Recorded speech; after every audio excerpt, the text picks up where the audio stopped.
The Berenstain Bears Trouble with Pets by Stan and Jan Berenstain. Cubs don't expect the big job they will get when they jump up and down and beg for a pet.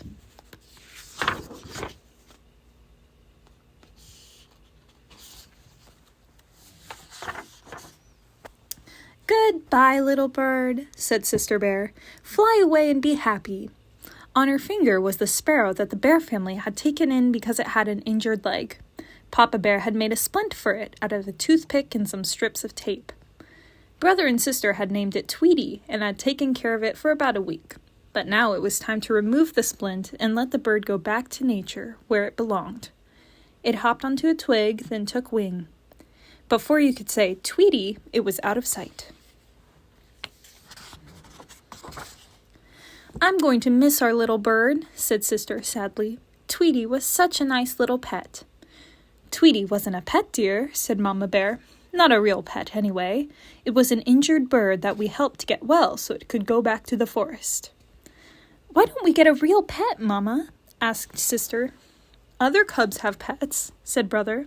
"Why can't we? Cousin Freddie has a dog, Lizzie Bruin has a cat, Two-Toe Grizzly has a snake." "Well," said Mama as they climbed the front steps of the treehouse, "I suppose it's something to think about." "Gee, Mama," said Brother, "what's there to think about?" "There's quite a lot to think about," she said. "A pet is a big responsibility. A pet has to be fed, cared for, kept clean. What do you think, Papa?" "I think a dog would be nice," said Papa. "But a dog is an especially big responsibility," protested Mama. "A dog needs shots. It needs to be trained and walked, and there are dog laws." "A big dog," said Papa. "About so high, so that we can go fetch and play frisbee." "We'll take care of it, Mama," cried the cubs. "We promise, we promise." "Remember now," said Mama as they piled into the car. "We're going to the pet shop just to look. Choosing a pet, especially a dog, is serious business." "Speaking of dogs," said Papa, pointing to a sign as they drove by Farmer Ben's place. "Puppies available. See Farmer Ben," said Brother, reading the sign aloud. "How about that? Ben's dog, Bess, must have had pups." "May we look at them, Mama?" cried Sister. "Oh, please, Mama, please." Before Mama could answer, Papa said, "No harm in looking," and pulled into Farmer Ben's driveway. Ben's dog, Bess, had indeed had pups, 5 of the cutest, roly-poliest little balls of fur you'd ever seen. Farmer Ben picked one up and put it in Sister's arms. "What beautiful brown eyes," she said. "May we have this one, Mama? May we, please?" "Most pups have brown eyes," said Ben, "but I do think that one is the pick of the litter. It's yours if you'd like, a gift from Bess and me." "Goodness," said Mama, "that's very generous of you, Ben. I really don't know what to say." "Yes, say yes," shouted the cubs, jumping up and down. "It certainly is a cute little thing," she said. "All right then, yes." Brother and Sister were overjoyed. Thank you, Farmer Ben," they shouted. Then, after they had calmed down a bit, Brother said, Our pup's going to need a name. How about King or Prince or maybe Duke?"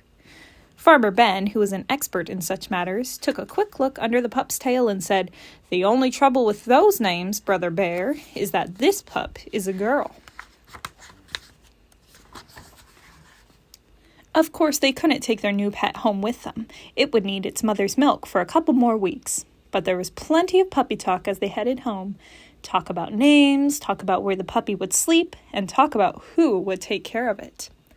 "Remember now," said Mama, "you've promised to take care of the new pup, to feed and water it, and to clean up after it when it has accidents." "What kind of accidents?" asked Sister. "We'll discuss that later," said Mama.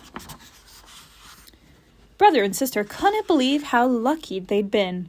A new puppy for their very own. That night, before falling asleep, they thought about some of the wonderful things they would do with their new pet.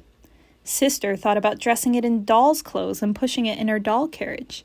She thought about introducing it to her stuffed toys. Perhaps they could have a tea party. Brother's thoughts were quite different. He thought about winning the blue ribbon at the Bear Country Dog Show.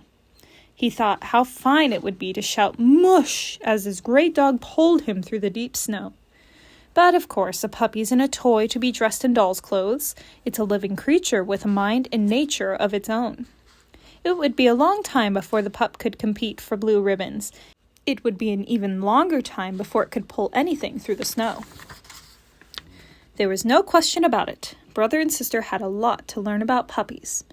So Mama and Papa decided that a trip to the library was in order. They took out a book called Puppy Care. When the big day came, the Bear family had a puppy care plan all worked out. First, they stopped off at the police station to get her registered. "What's the little lady's name?" asked Officer Marguerite. The pup would need a license with her name and address on it in case she got lost. But brother and sister still hadn't agreed on a name. What to do? "It seems to me that Officer Marguerite just named our pup," said Mama. "Little lady sounds like an excellent name to me."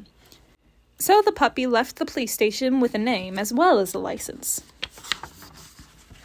Next, a quick stop at the pet shop for a puppy harness and leash. Then a very important stop at the vet's for a checkup and shots.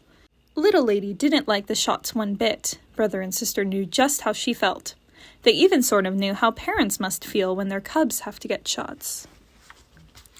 Now it was time to introduce little lady to her new home. The Bears had already gotten food for her and had made a puppy box out of a cardboard carton and an old blanket. They had placed the box in the kitchen where it was nice and warm, with the door closed, of course. Puppies tend to get into mischief, and there wasn't much harm she could do in the kitchen. Little lady sniffed all around the kitchen, then curled up in her box and went to sleep. At first, the cubs argued about whose turn it was to feed, water, and walk the pup.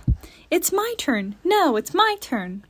But after a while, they began to argue about whose turn it wasn't. "It's your turn. I cleaned up after the last accident." "No, it's your turn. I cleaned up after the last accident." Mama solved that problem by posting a puppy care schedule on the wall. Not that the puppy was all work and no fun. Little lady was indeed a lot of fun. In fact, it was so much fun watching her that the Bear family didn't watch much television anymore. She chased her tail, she did somersaults, she fought her rubber dog bone. And she got into the strangest positions. Also, of course, she grew. She grew so much that the Bear family started calling her Lady instead of Little Lady. And, like all puppies, she loved to chew. Then one day, somebody forgot to close the kitchen door while the family went shopping. When they had got back, they found that Lady had chewed up half the living room.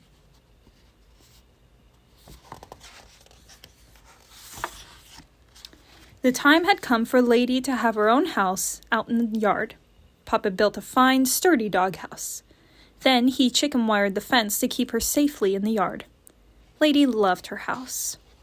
She was even more fun in the yard than she was in the house. She chased leaves in the fall, snowflakes in the winter, cherry blossoms in the spring, and butterflies in the summer. And as the years went by, Lady became more than a pet. She became another member of the family to love and enjoy.